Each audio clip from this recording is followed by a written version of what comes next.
बहुत एंजॉय कर रही हूँ, मजे का लग रहा है बहुत। इसके खाने कमाल के हैं। ये डिश हमारे घर में भी बनती है हर ओकेजन पर। हम 8 के 8 लोग टूट पड़ते हैं इस पर, कभी कभी तो हर रोज खाते हैं। 8 लोग? वाकई? हम 8 खवातीन रहती हैं घर में। मैं, मेरी बहन, मेरी कजिन्स और भाभी, मेरी आंटी और दादी माँ। 8 अफलातून औरतें। हर किसी के तजुर्बात मुख्तलिफ हैं। हर किसी ने कुछ खोया है, तकलीफ उठाई है। यही बात हमें जोड़ती है। अकेलापन है मगर हम अकेले नहीं। बहुत बड़ी फैमिली है। It's awesome. बड़ी फैमिलीज मुझे बहुत पसंद है। अपनी फैमिली का बताएं। मेरी फैमिली में कोई भी नहीं रहा, मैं अकेला हूं। अफसोस हुआ मुझे। Thank you. बचपन ही में बाबा को खो दिया था। मेरी आंटी ने संभाला हमें, मुझे और मेरी बहन को। वैसे हमारी दादी माँ भी हयात है मगर हमारी आंटी माँ की तरह है। अम्मी हयात है ना तुम्हारी? पता नहीं, यानी होंगी हयात। वो बचपन में ही छोड़ गई थी हमें। शायद आपको अजीब लगे ये बात।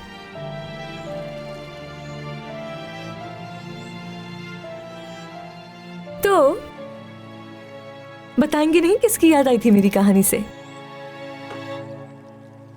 अगर बुरा ना लगे।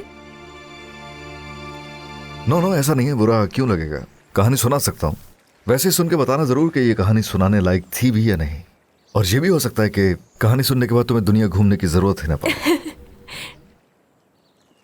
अच्छा, मसलन उनकी उम्र क्या है? 130 साल। 130? ऐसे ही। हाँ ठीक है, वैसे कि इंटरेस्टिंग लग रहा है थोड़ा मुझे। चलिए फिर थोड़ी डिटेल्स ऐड करते हैं, जैसे कि वो कहाँ से है, क्या करता है वो? उस आदमी का नाम मेहमत है। 1893 में थेसलोनिकी में पैदा हुआ। ओह, तो ग्रीक हिस्ट्री है, जबरदस्त। ओह नहीं, नाम पे मत जाओ अभी। खैर भूल ही ना जाऊं मैं, मेरी याददाश्त इतनी अच्छी नहीं है। ओह आई एम सो सॉरी, अब इंटरप्ट नहीं करूंगी। मेहमत असल में 1921 में सकारिया के मैदान जंग में, बड़ी जंग के दौरान अपने बाबा और अपने भाई की तरह ही शहीद हो गया। तो कहानी खत्म हो गई क्या? नहीं, यहां से असल में कहानी की शुरुआत होती है।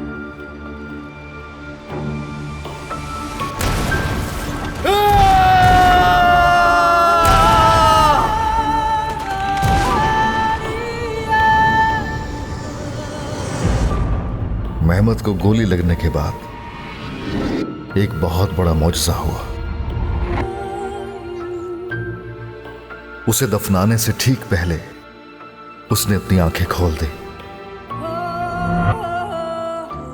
जैसे वापस आ गया। और उस दिन के बाद से उसकी उम्र जैसे रुक गई, बढ़ी नहीं। एक मिनट, कैसे रुक गई? समझी नहीं। यानी 130 साल का शख्स गोली लगने के बाद से इतने सालों तक वैसा ही रहा। कितने साल गुजर गए, वो शख्स नहीं बदला। उसके आसपास सब बदला, वो नहीं बदला। क्या हुआ? कैसी लगी मेहमत की कहानी? मुझे तो ये फैंटेसी स्टोरी लग रही है। क्या अभी बनाई आपने ये? नहीं, मैंने नहीं बनाई ये। वो बहुत भले आदमी ने सुनाई थी। उसने बनाई हो पता नहीं, ये शायद हकीकत है। कोई फर्क पड़ता है इससे? नहीं, क्या सच है क्या नहीं, इससे क्या फर्क पड़ता है? इंसान खुद ही तय करता है उसको यकीन करना है या नहीं। वैसे ये कहानी हिट हो सकती है। 130 साल का बुजुर्ग इंसान जो 130 साल से जिंदा है, 130 साल जिए हैं उसने। क्या कुछ सोचता होगा, क्या महसूस करता होगा? ये शायद बुरा हुआ उसके साथ। यानी मैं सोच रही हूँ कि उसके इर्द गिर्द तो सब कुछ बदलता रहता होगा। एकदम उसकी जिंदगी बदल जाती होगी। अपने प्यारों को खो दिया होगा कितनी बार, कितनी तकलीफें उठाई होंगी। ये सब कुछ झेलना आसान नहीं है। वो सोचता होगा हर रोज सुबह उठकर आखिर वो करे क्या, क्या मकसद है उसकी जिंदगी का। आखिर वो अब तक किसके लिए जिंदा है? क्या कभी उसे अपना सच्चा प्यार मिल भी पाएगा?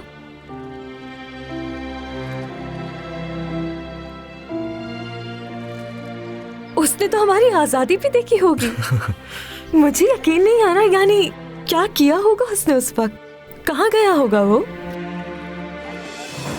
ऐलान जमहूरियत के दिन महमद घर लौटा, जबकि बहुत से सिपाही उसके साथ नहीं थे। महमद के पास उन सिपाहियों के लेटर्स थे जो शहीद हो चुके थे, जिन्हें उनके घर वालों तक पहुंचाना था। लेकिन उससे पहले महमद ने अपनी बहन और अपनी मां से मिलने का फैसला किया।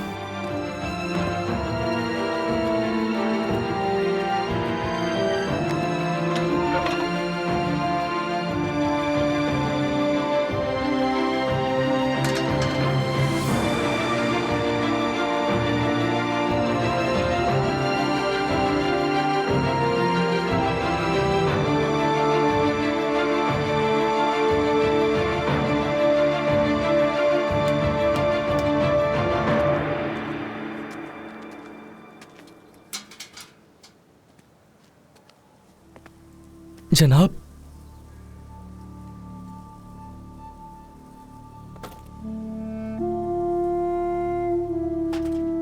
मुअज़्ज़ज़ा साहिबा बहुत ही अच्छी खातून थी, सबका ख्याल रखती थी, बहुत ही हिम्मत वाली।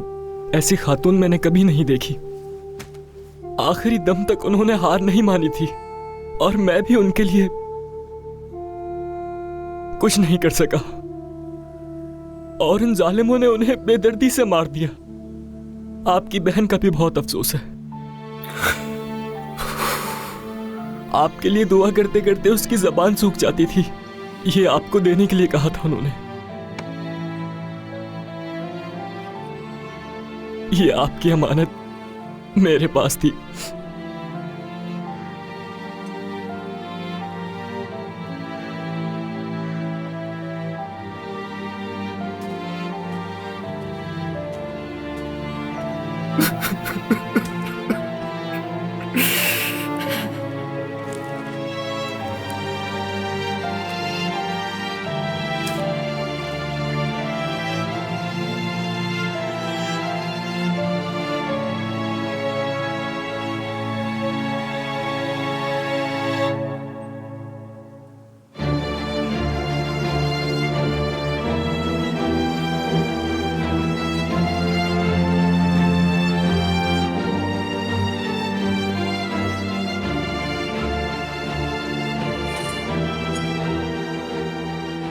वो दिन था जब महमद ने शोहदा के घर वालों को उनके लेटर्स पहुंचाने का फैसला तर्क कर दिया, क्योंकि वो लेटर्स उनके लिए सिवाय रंजो अलम के और कुछ नहीं थे।